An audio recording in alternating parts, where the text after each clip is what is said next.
అనారోగ్యం, ఉద్యోగం, వ్యాపారం అప్పులతో బాధపడుతున్నారా? వెంటనే జేకేఆర్ గురువు గారికి కాల్ చేసి అపాయింట్మెంట్ తీసుకోండి.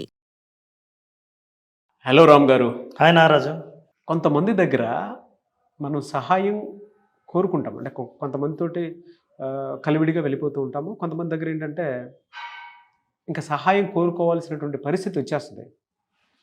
వీళ్ళ దగ్గర సహాయం తీసుకుంటే ఏమనుకుంటారో, తీసుకోకపోతే మళ్ళీ మనకు ఉండేటువంటి అవసరం ఏదైతే ఉందో అది తీరకుండా పోయేలా ఉంది. బట్ అవసరం కావాలి, ఇంట్రెస్ట్ ఉండదు, అంటే మనస్ఫూర్తిగా అయితే అనిపించదు. కానీ ఇంక అవసరం, జర్నీ చేయాలి కాబట్టి, తప్పదు కాబట్టి అడగాలి. వాళ్ళు అంటే మనలాగా కూడా ఆలోచించకుండా, వీడికి నేను చేసేస్తున్నానే అనేటువంటి ఆలోచన కూడా రాకుండా ఉండేలాగా సహకరించాలి అని అంటే, వాళ్ళ షూస్లో నుంచి కూడా మనం ఆలోచించి, వాళ్ళ పాయింట్ని కూడా మనం అర్థం చేసుకొని, మన పాయింట్ని కూడా బేరీ చేసుకొని, అవతల వాళ్ళ దగ్గర నుంచి కూడా పని చేయించుకోవాలి అని అంటే ఎలా? కొన్నిసార్లు వాళ్ళు మనకు నచ్చరు, కానీ వాళ్ళ చేత మనం పని చేయించుకోవాలి. అదే టఫ్ జాబ్, చాలా టఫ్. బట్ ఎలా? అసలు నీ ప్రశ్న అడుగుతుంటే నాకు తెలుస్తుంది కదా, దీంట్లో నీకంటే ఎక్స్పర్ట్ ఎవరు లేరు. అవును. అవతల వాళ్ళ హెల్ప్ తీసుకోవడం అనేది ఎట్లా తీసుకోవాలి అనేది, కానీ అది ఒక ఆర్ట్ నా. ఎందుకంటే ఎవరినైనా అడిగితే, కేవలం అడిగితే 10 మంది అడుగుతారు, నీకే ఎందుకు నేను సాయం చేయాలి? ఫర్ ఎగ్జాంపుల్, మనిషి ఏంటంటే నేచర్. ఒకరెవరైనా నన్ను ఫలానా పని చేయమని అడిగారు అని అంటే బ్రెయిన్ అనలైజ్ చేస్తుంది, ఇది ఆర్డరా రిక్వెస్టా? నువ్వు ఆర్డర్ అయితే నాకు అవసరమైన పని అయినా నేను చేయను. వెళ్ళి హోంవర్క్ చేయి అని అంటాడు, నేను ఆడుకుంటా చిన్నప్పటి నుంచే. అవును ఫలానా పని చేసావా అని అంటే, ఏంటి బెదిరిస్తున్నావా? చెయ్యను అయితే ఏంది? Immediate response. హ్యూమన్ బ్రెయిన్ ఆర్డర్ని ఒప్పుకోదు. మర్చిపోయిన అప్పటి నుంచి చూస్తున్నాను నారాజు, నీ చేతికి ఏదో మెరుస్తూ కనిపిస్తూ ఉంది. ఒకసారి ఒక్క నిమిషం, నేను అడిగే దాంట్లో నిజంగానే నాకు చూడాలనిపించి ఒకసారి అని అనడానికి నీ మనసులో ఫీలింగ్, నారాజు ఒక్కసారి అది ఇవ్వు, ఎందుకంటే చాలా నచ్చింది నాకు అని అనడానికి తేడా ఉంది. అవును, ఈ తేడా ఏంటో మనం మాట్లాడదాం. ఎక్కడ తేడా ఉంది? ఎలా కొట్టారు సార్?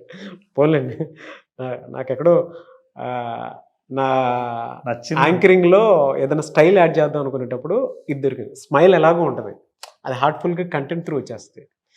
ఏదో ఒక క్వాలిటీని యాడ్ చేయాలి, కొంచెం కొత్తగా యాడ్ చేయాలనుకున్నప్పుడు ఇది యాడ్ చేశాను. వండర్ఫుల్. అది గుర్తించాను, అది మీరు గుర్తించారు, నాకు అది ఇంకా హ్యాపీగా ఉంది. నా స్మైల్ని ఆడియన్స్ గుర్తిస్తే దీన్ని మీరు గుర్తించారు, ఇది ఇంకా పర్మనెంట్ కాబట్టి ఓకే. అంటే ఇంత ముందు అయితే ఊరికే చూడడానికి ఇచ్చేవాడివి, ఇప్పుడైతే పర్లేదు ఉంచుకోండి అని ఎంతగా నేను అడిగాను, గుర్తించారేమో అనిపిస్తుంది. సో మనిషి న్యాచురల్గానే ఏంటంటే, నువ్వు చేయమని చెప్పావు కాబట్టి నేను చెయ్యాలా అంటే, నేనేదో ఒకరి మీద డిపెండ్ అయ్యో, ఒకరి ఆర్డర్ను పాటించేవాడిలాగో నన్ను అబ్జర్వ్ చేస్తుంటే, నన్ను ట్రీట్ చేస్తుంటే నేను ఇండిపెండెంట్గా ఉండాలనుకుంటున్నాను. Human nature always likes independence. స్వేచ్ఛను కోరుకుంటారు. ఏంటి స్వేచ్ఛ? తండ్రి పిల్లల్ని బట్టల షాపుకు తీసుకెళ్ళి నీకు ఏ షర్ట్ కావాలో చెప్పు అని అనడానికి, ఏయ్ ఇది నీ బాగుంటుంది తీసుకో అనడానికి తేడా ఉంది. ఆ ఒక్క ప్రశ్నే చాలు, ఒక సినిమా అవుతుంది, అది బొమ్మరిల్లు ఫాదర్ అవ్వచ్చు. నీకు ఏది బాగుంటుందో నేను చెప్తే నువ్వు మంచిగా చేస్తున్నావు, నా కోసమే చేస్తున్నావు, స్వేచ్ఛని ఇవ్వలేదే. స్వేచ్ఛని ఇవ్వని రిక్వెస్ట్ కూడా I will not take it. నాకు ఎప్పుడైతే ఛాయిస్కి స్వేచ్ఛ ఉందో, నా ఎంపికకు స్వేచ్ఛ ఉందో, నీ ఇష్టం, మీకు కాఫీ కావాలా, టీ కావాలా, కూల్ డ్రింక్ తాగుతారా, మంచినీళ్ళు తాగుతారా అని అంటే, నేను ఏమీ వద్దన్నా సరే మీరు 4 ఆప్షన్స్ ఇచ్చారు చూసారా. అలా కాకుండా 2 కాఫీ తీసుకురా, నువ్వు నన్ను అడిగావా నేనేం తాగుతాను, కాఫీ తీసుకురా అంటే నువ్వు చెప్పేవాటి నేను కాఫీ తాగుతానా? సారీ నాకు కాఫీ అలవాట్లేదు, టీ. ఇప్పుడు ఏం చేస్తావు? సో ఒక మనిషి ఎవరైనా సరే సహాయం అడిగేటప్పుడు మీరు అడుగుతున్నారా, డిమాండ్ చేస్తున్నారా అని మనిషికి అనిపించకుండా, లేదు రిక్వెస్ట్ చేస్తున్నారు, విన్నవించుకుంటున్నారు అని అన్నప్పుడు మనిషి బ్రెయిన్ పాజిటివ్గా స్పందిస్తుంది. అది బ్రెయిన్కి వచ్చే రివార్డ్. నారాజు రివార్డ్ అంటే ఏంటంటే బ్రెయిన్కి ఏదైతే ఇష్టమైంది వింటారో అది రివార్డ్. ఇష్టమైంది విన్నప్పుడు మీకు ఇష్టమైంది చేయడానికి సిద్ధంగా ఉంటారు. హార్వర్డ్ యూనివర్సిటీలో ఒక సోషల్ సైకాలజిస్ట్ ఎక్స్పెరిమెంట్ చేసి ఆయన ఒక అద్భుతమైన కాన్సెప్ట్తో వచ్చాడు. That is power of because. ఆయన ఒక టెక్నిక్ ఇంట్రడ్యూస్ చేశాడు. ఈ టెక్నిక్ తర్వాత అద్భుతమైన ఫలితాలు వచ్చాయి. ఒక కాఫీ షాప్లో, ఒక ఆఫీస్లో, ఒక ఇంట్లో, కలీగ్స్ మధ్య, టీమ్ మెంబర్స్ మధ్య, ఎక్కడైనా సరే వీళ్ళు మాట్లాడుతున్నప్పుడు ఈ టెక్నిక్ను ఉపయోగించుకున్న వాళ్ళు అవతల వాళ్ళ సహాయాన్ని చాలా ఈజీగా పొందగలిగారు. The technique is R+R technique. ఈ R+R టెక్నిక్ని ఎవరైతే ఉపయోగించారో అంటే సార్ R+R అనేది రీజన్ ప్లస్ రిక్వెస్ట్.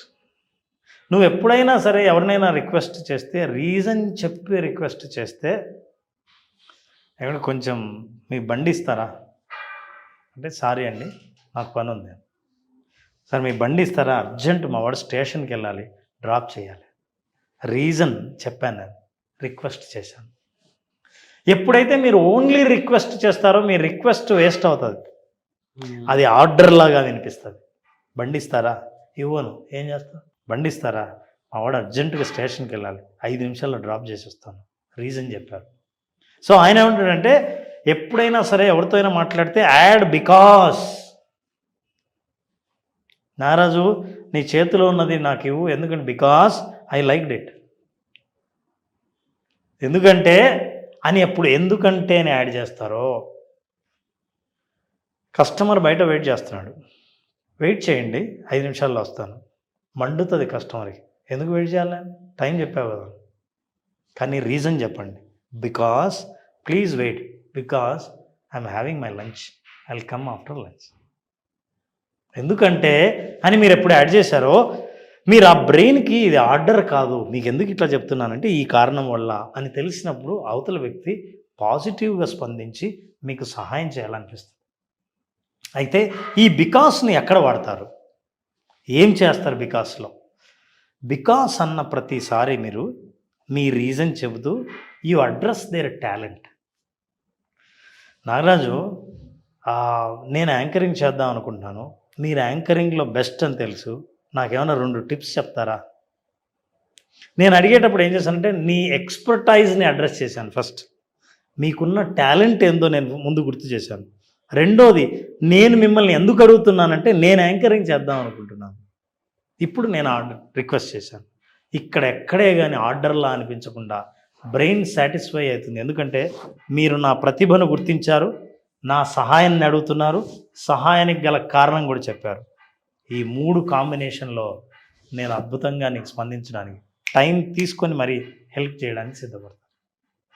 స్నేహితులు కానీ ఎవరినైనా సరే, ఆఫీసులో ఉన్నారు, మీరు అర్జెంటుగా ఎవరో వచ్చారు కలవాలి, కానీ ఈ లోపల జిరాక్స్ తీయాలి, ఏవో ఫోటో కాపీస్ తీయాలని అనుకున్నారు, అతనికి ఆ పని అప్పచెప్పాలి. చెప్తున్నప్పుడు ఇగో కొంచెం ఆ ఫోటో కాపీస్ తీయవా అంటే నాకు పని ఉందంటాడు, నేను వేరే పని మీద ఉన్నాను, నాకు వేరే బిజీగా ఉంది, దాని తర్వాత చేస్తా అంటాడు. కింద ఫ్రెండ్ వచ్చాడు అర్జెంటుగా, అతన్ని కలవాలి, నేను తీద్దాం అనుకున్నాను తీయలేను, ప్లీజ్ ఫోటో కాపీ, అందులో నీకు దగ్గరగా ఉంది అని చెప్పి నా రిక్వెస్ట్ ఏంటంటే because somebody is waiting, can you please take the photo copies అని ఎప్పుడైతే అన్నారో ఇమీడియట్గా okay no problem take care అంట. మీరు అలా చెప్తుంటే వైఫ్ అండ్ హస్బెండ్ మధ్య జరిగేటువంటి చిన్న చిన్న పొరపాట్లు ఉంటాయి చూసారా, ఆ బికాస్ అనే దాన్ని వివరణ కిందకి ఇస్తే చాలా బాగుంటుంది. Reason plus request. నిజంగా అంటే నాకు పర్సనల్ లైఫే గుర్తొచ్చింది. అంటే కొన్నిసార్లు నేనే ఎలానంటే అది తీసుకొని ఇచ్చేసే, పక్కనే ఉంటుంది యాక్చువల్గా, నేను తీసుకోవచ్చు, తీసుకొని ఇచ్చేసేయాలి. మా మిస్సెస్ చెప్తుంది నాకు, అక్కడే ఉంది కదా, నేను ఇక్కడ వంట చేస్తున్నాను కదా, వాడి స్కూల్కి పంపించాలి కదా, తీసుకోవచ్చు కదా. యాక్చువల్గా నాకే పని ఉండదు, నేనేం చేస్తానంటే వచ్చిన మెసేజ్ ఏముంది ఏంటి అంటే మన షెడ్యూల్ జనరల్గా తెలుస్తుంది, ఒక ఫార్మెట్లో మన బ్రెయిన్ ట్యూన్ అయ్యి ఉంటుంది. అది దాటిన అది రాదు. మీరు చెప్తుంటే నేను రిలీజ్ అయ్యే ప్రాసెస్ బాగా గుర్తొచ్చింది. కరెక్ట్గా భార్యాభర్తలు చెప్పావు కాబట్టి నారాజు, జనరల్ కమ్యూనికేషన్ ఎట్లా జరుగుతుందంటే, పిల్లల్ని స్కూల్ దగ్గర డ్రాప్ చేసిరా అంటే, నువ్వు చేసి రావచ్చు కదా, కంటికి కనపడలేదా వంట చేస్తున్నా, వంట చేయాలా లేకపోతే డ్రాప్ చేయాలా, ఇది ఆర్గ్యుమెంట్ జరుగుతుంది. అదే ఒక కమ్యూనికేషన్. మన వాడిని డ్రాప్ చేయి బికాస్ ఐఎమ్ కుకింగ్, నేను వంట చేస్తున్నాను కాబట్టి మీరు దయచేసి డ్రాప్ చేసి రండి, ప్లస్ మీకు డ్రైవింగ్ వచ్చు, వెహికల్ ఉంది, దట్స్ యువర్ ఎక్స్పర్టైజ్ అని చేసినప్పుడు నాకు ఆ వాదించడానికి నాకు వేరే కారణం లేదు. ఈ బికాస్కి అంత పవర్ ఉంది. ఈ బికాస్ని యాడ్ చేయడం ద్వారా మీ రిక్వెస్ట్కు వాల్యూ పెరుగుతుంది. మీరు తగ్గి అడగక్కర్లేదు, గౌరవించి అడుగుతున్నారు. అసలు ఇంత చివరికి సహాయం చేసేవాడికి ఏమనిపిస్తుంది తెలుసా, ఇంతమంది ఉండగా నిజంగా నేనే హెల్ప్ చెయ్యగలనని మీకు అనిపించింది చూసారా, థ్యాంక్స్ ఫర్ దట్ అంటాడు.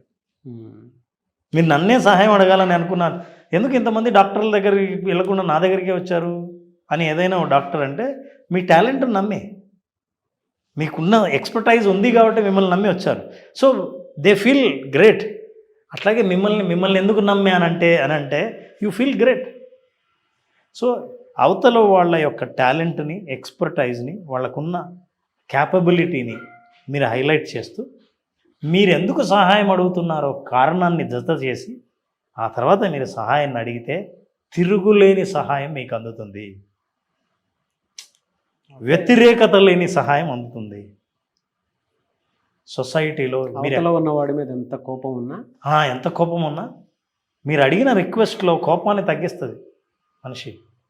సో మీ మీద గౌరవం పెంచుతుంది. ఎందుకంటే మీరు అడగకపోయినా నేను కారణం చెప్పాను, ఏమండి నాకు కొంచెం అది షాప్లో అది ఇస్తారా, ఏం లేదు బయట వెహికల్ చార్జ్ పెట్టాను, అబ్బాయి కూడా కూర్చొని ఉన్నాడు అక్కడ, అయితే ముందు ఆయన పంపించేస్తానండి అంటే కారణం చెప్పాను. తొందరగా ఇవ్వ, ఎంతసేపు నిలబడాలి, నిలబడు, ఏమన్నా నిలబడలేదా అంటాడు. కానీ కారణం చెప్పానంటే మీ రిక్వెస్ట్ని అర్థం చేసుకుంటారు. So request plus reason. So నారాజు R+R ఫార్ములాని గుర్తుపెట్టుకొని రిక్వెస్ట్కు రీజన్ ఎప్పుడు యాడ్ చేశామో మీ రిక్వెస్ట్ వాల్యూ ఇంకో 2 పెరుగుతుంది. సహాయం చేసేవాడు అవకాశంగా భావిస్తాడు తప్ప పనిలా భావించడు. ఇది తల్లిదండ్రులు పిల్లలకు చెప్పే దాంట్లో కూడా వర్తిస్తుంది. భార్య భర్తకు చెప్పే దాంట్లో, భర్త భార్యకు చెప్పే దాంట్లో వర్తిస్తుంది. బాస్ కిందున్న వాడికి, పనిచేసేవాడికి, టీం మెంబర్స్కి, టీం లీడర్కి చెప్పే దాంట్లో వర్తిస్తుంది. స్నేహితుల మధ్య వర్తిస్తుంది. ఎటువంటి సంబంధాల్లోనైనా సరే కలిసి హాయిగా బ్రతకాలంటే వీళ్ళకి అనవసరంగా నేను సహాయం చేస్తున్నానేమో అన్న ఫీలింగ్ అవతల వాళ్ళలో ఉండకూడదు, తీసేయాలని అనుకుంటే మీరు request with reason and propose it and you will be very successful. Fantastic and great knowledge Ram sir. నిజంగా ఒక సైకాలజీలో ఎంత పెద్ద అద్భుతం ఉంది అనేటువంటిది మీరు మాట్లాడే ప్రతి మాటలో తెలుస్తుంది. షేర్లు బలంగా వెళ్తాయి. ఎందుకు అని అంటే మీరు మాట్లాడే ప్రతి మాటలో నిజాయితీ ఉంది, మీరు మాట్లాడే ప్రతి మాటలోనూ రియాలిటీ ఉంది, మీరు మాట్లాడే ప్రతి మాటలోనూ ఎమోషన్ ఉంది. అనుభవంతో చెప్పేవి. Yes yes. ఎవరైనా అపాయింట్మెంట్ తీసుకోవాలనుకుంటే కూడా సఫర్ అయ్యేటువంటి వాళ్ళు 2-3 ఒక వీడియో చూసిన తర్వాత ఆటోమేటిక్గా 2 వీడియో 3 వీడియోకి వెళ్ళిపోతారు. Great knowledge and anyways thank you so much Ram గారు. Thank you so much.